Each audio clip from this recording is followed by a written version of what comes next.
We are all a little wild here with numberless projects of social reform.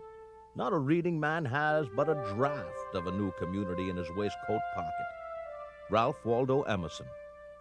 Another part of this fascinating period of reform was an impulse to form utopian communities where people would live communally. They would share everything together, but they would live apart from the rest of society and try and perfect themselves.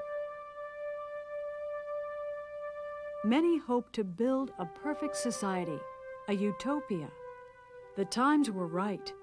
Industry was booming, land was cheap and easy to get, and the government allowed many freedoms.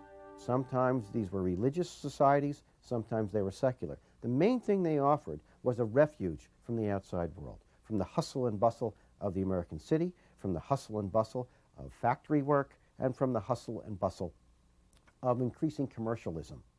Scottish businessman Robert Owen came to America in 1824 to set up New Harmony, a socialist utopia in Indiana. Several hundreds of families sharing everything together and living, men and women separately, celibately, built quite a thriving town. But it didn't last very long. These utopias had a way of burning themselves out. More successful were the Shakers, who built communities first in New Lebanon, New York, and then throughout the East and Midwest. The Shaker group stayed small mainly because of their strict requirements: no sex, no marriage, no money, and no private property. Hard work, they believed, was a key to perfection. Up at 4:30 a.m. Work and worship filled nearly every minute. You must not lose one moment of time, for you have none to spare. The devil tempts others, but an idle person tempts the devil. Mother Ann Lee. In New England, the Transcendentalists emphasized the individual over organized religion or the state. They wanted to transcend, to go above the ordinary, to perfect themselves and society. Henry David Thoreau withdrew from family and friends and built a small cabin near Walden Pond.